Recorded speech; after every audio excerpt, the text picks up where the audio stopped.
how to send email in Yahoo. Let's see in this video.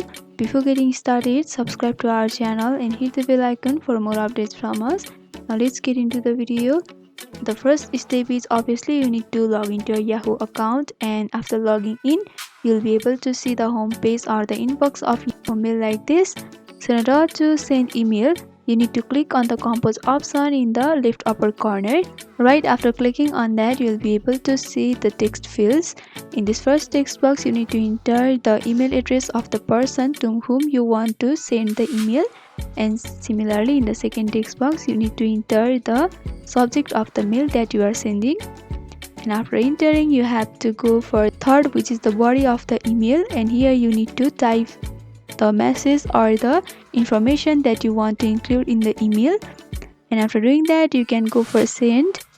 Further, you can also attach files in this email, and you can add gifs and other stickers, and you can also add links.